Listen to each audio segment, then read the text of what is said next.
Guztioi, eskartzen dugu benetan hainbeste jende egotea gaurko egun honetan gurekin, estimatzen dugu. Iñaki naiz, Iñaki Erroz, Paez Egonda ikastolako zuzendaria, eta nire ondoan Álvaro Ablanedo, sake txapelketaren koordinatzaile nagusia. Jose Luis Gorostidiren, oroegarriaren sake txapelketaren 20. edizioa. 20 urte ditugu Álvaro, konturatu gabe, sakean aritzen, 1991 hasi ginen lehenengo aldiz ikastolak Nafarroa Oinezan antolatu zuenean, eta hasiera batetan jardueren artean bat gehiago besterik esan, baina hain ondo atera zen, pixkanaka gorputza eta indar hartu zuela, eta horan beste 20 urte egin dugu gaur egunen arte. Lehenengo edizio horretan, aipagarria bada, Euskal Herria eta URSS norgehiagoka bat burutu zala, eta URSSeko kideen artean, besteak beste, Elisbar Ubilaga egon zan, garai horretan Karpofen irakasle eta aholkularia zan.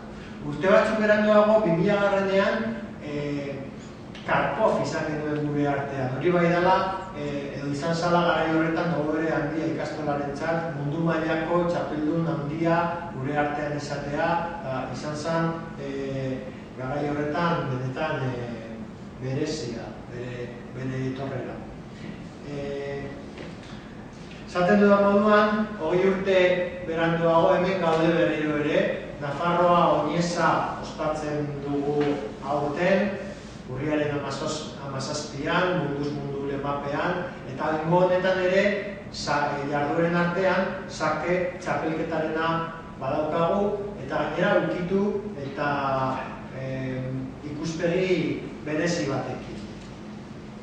Jarraian Alvarok azalduko dugu pixka bat gora berak, baina besteak beste, selezioen arteko torneo txapelketa bat izango dugu, baita ere itxumustuka egiten den partida bat, eta betiko nazioarteko opena partaidetza benetan importantearekin.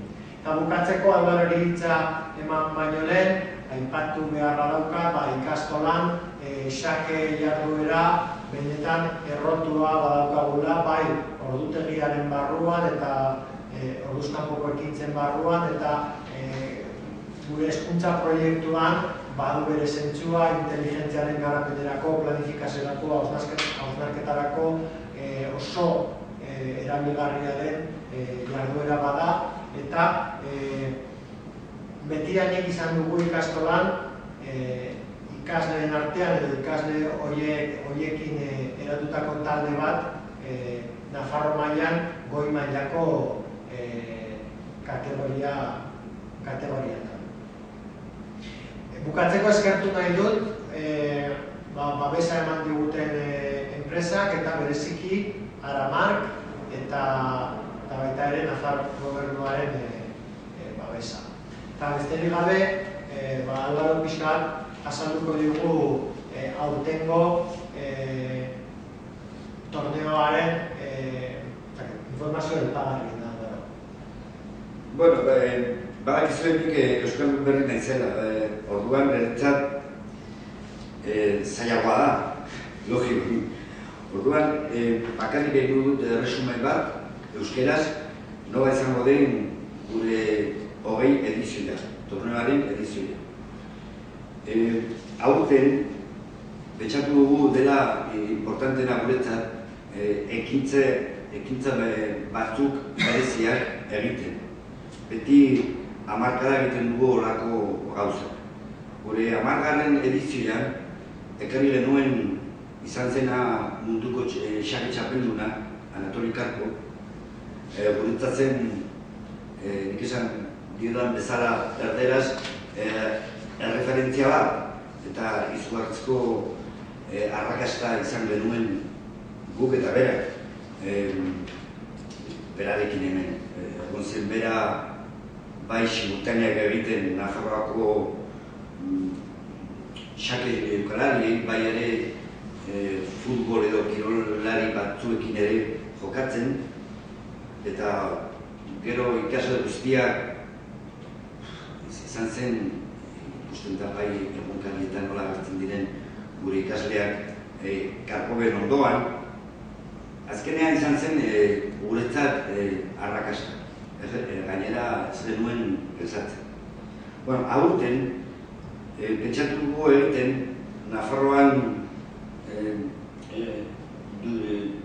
dugunekin, Nafarroan dugun maisuekin egiteko esatetena torneoa ziega, itxunguztutako torneoa, pentsa oso zaila izango den jokatzen xakean tableroa ikusi gabe. Orduan, gure lau maisu Jesus de la Villa, Roy Ronaldo, Unai Garbizo eta Mikel Huelga jokatuko duten goizean final aurrekoa eta arratsaldeko 6:30 jokatuko duten finala. Niretzat, jaz zaila da, lortzen badute partida bukatu. Segurezki, burua jarriko da gaizki, espero dut, ez dakit, nik ez dakit nola izango den tablero ikusi gabe jokatu. Gero ere, elkartzeko eguna, bai ekintzak, nik esan dudana eta ere arratsaldean izango dugu lehenengo edizioa torneoaren gauza berdina, selekzio bat, Euskal Herriko selekzio bat Galiziaren kontra. Eta ere parte hartuko duten Nafarroako talde txapelduna, izan dena San Juan, ere badauka, nik esan dudan erderaz ere, bi maisu jokatzeko orduan izango dute selekzioa zailak, eta ere parte hartuko du ikastola Baez Iganda, gure taldea. Hori izango da emeretzian, xake ekintza berezia egiteko. Eta gero torneoaren importantena, nazioarteko torneoa, aurten lortu dugu 40 maisu. 40 maisu torneo batean elkartzen zaila da. Nik normalki ikusten dut torneoaren bat estatuan eta 40 maisu elkartu oso zaila da. Lehenengoa da puntuatzen, lehenengoa da Julio Granda, 2.650 euro, hori guretzat da asko.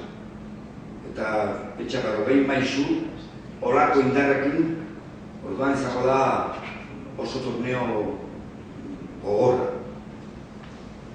Bai ere, izango dugu ere infantil munduko txapelduna gurekin, Jorge Kori, izan dena pasaden urtean munduko txapelduna, eta guretzat ere hori arrakasta da.